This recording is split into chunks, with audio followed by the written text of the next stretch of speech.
우리 냉정하게 한번 생각해 봅시다. 유지태나 한동훈 장관같이 멋진 남자가 제게 대시할 가능성은 아예 없지만 그래도 있다면 저는 정말 바람을 안 피울 자신이 없습니다.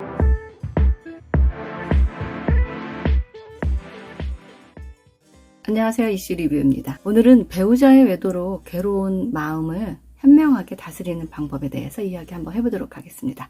한때는 사랑했던 사람과 험악한 관계를 헤어진다는 건 생각하기조차 싫은 일이죠.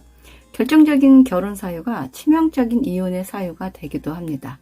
과묵해서, 신중해서, 검소해서 결혼을 했는데 답답하고 쫌스럽고 째째해서 이혼을 합니다. 같은 현상을 바라보는 입장인 내가 변한 겁니다. 콩깍지가 씌었다는 말은 내가 경솔했다라는 말로 바꿔 말할 수 있습니다. 그런데 여러분, 배우자가 바람을 피웠을 때 엄청 괴롭다고들 합니다. 저는 경험해보지 못했지만 배신 중에서 가장 힘든 게 배우자의 외도라고 하는데 우리 냉정하게 한번 생각해 봅시다. 예전엔 외도는 남자들의 전유물처럼 여겨졌던 때가 있었습니다. 외도의 대상은 여자이면 틀림이 없는데 그 상대가 거의 업소녀들일 거라는 생각이 지배적이었지만 지금은 일반 여성들이 대상인 경우가 압도적으로 많다고 합니다.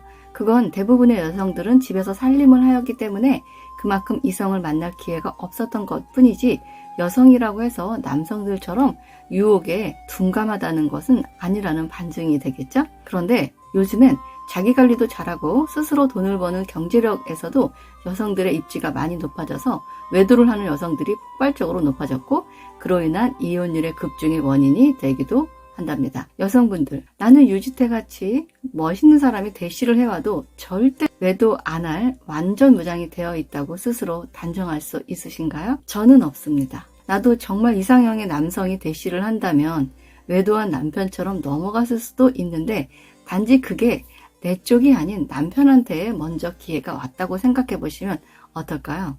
억지 소리 같으세요? 쉬운 여자니까 남편에게 넘어왔을 수도 있고 그런 쉬운 여자가 남편의 이상형이었든 도도한 여자가 이상형이었든 남편은 이미 그녀의 애인이 되었다는 게 문제죠. 그들은 진짜 사랑일 수도 있습니다. 그런데 왜 진짜 그런 사랑은 꼭 결혼 후에 나타나는 걸까요? 운명의 장난일까요? 그러나 그렇게 안 떨어질 듯한 사이라도 막상 이혼을 해주면 그 상간녀 또는 상간남과 결혼할 확률은 그리 많지 않다고 합니다. 그것은 몰래하는 사랑에서 스릴 같은 것도 있고 지금의 아내와 애인의 모두를 갖고 싶은 욕심에서 기인한 행동이어서 그럴 수 있다고 합니다. 경제생활과 가정사의 고민과 육아를 함께 하다 보면 그런 다정함, 감탄, 잘 통하는 이야기, 섹시함, 현명함 같은 거는 더 이상 아내라는 자리에서는 함께 공존하기 어렵기 때문인지도 모르겠습니다.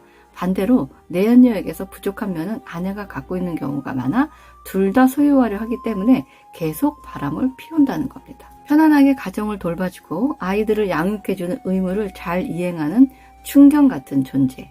내연녀는 그런 의무는 없는 애완견과 같은 애교만 있는 그런 존재일 수 있다는 거죠. 충견과 애완견 모두를 키우고 싶으니까 외도를 하는 겁니다. 그런데 그 애완견이 아내보다 아름답기까지 하면 어떨까요? 이건 아내가 외도를 하는 경우도 똑같습니다. 남편에게서 없는 자상함과 남자다움과 성적인 섹시함까지 갖춘 남자들을 만나게 되면 남편도 갖고 싶고 애인도 갖고 싶은 욕심에서 외도를 끊을 수가 없다는 거죠. 그런데 남편도 결혼 전엔 그렇게 매력적인 사람이었다는 것을 망각하고 있는지도 모르겠습니다. 그럼 제가 들은 좀 씁쓸하고 충격적인 이야기 하나 해드리겠습니다. 많은 위로가 되실 겁니다. 여자친구들끼리 여행을 갔다가 여행지에서 남자분들을 만나서 4커플이 동시에 이성교제를 하게 되었답니다. 실제 사례입니다. 모두 바람이죠.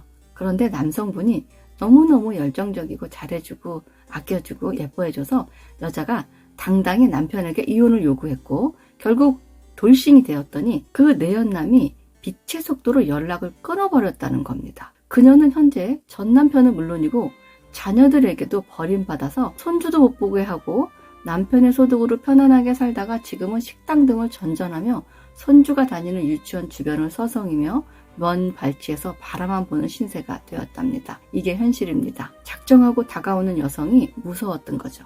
바람은 피우되 절대 가정을 버리지 않고 지키겠다는 욕심을 그녀가 몰랐던 거죠.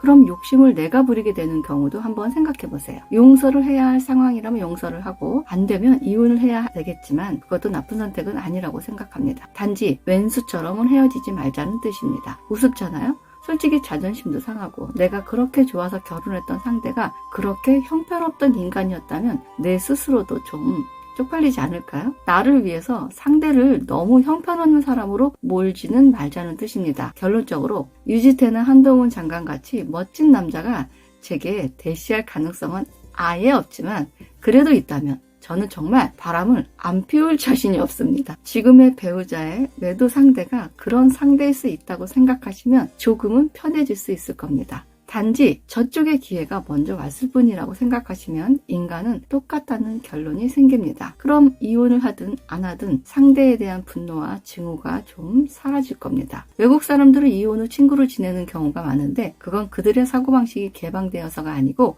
왼수가 되기 이전에 헤어지기 때문입니다. 치가 떨리기 전에 빨리 인정하고 새 길을 택하고 바닥까지 내려가지 않았기 때문이지 그들도 우리나라 사람처럼 죽일 놈 살릴 놈 하며 머리채 붙잡고 사다를 내는 상황까지 갔다면 그런 친구 관계는 불가능했겠죠. 인간의 성향은 비슷하니까요. 오늘도 괴로움에 밤잠을 설치는 분들에게 드리는 오늘의 한 줄평. 상대만 나쁘고 나만 성스러운 척 하지 말자. 상대를 너무 형편하게 만드는 것은 오히려 내 스스로가 자존심이 더 상하는 일일 수도 있습니다. 시청해주셔서 감사합니다.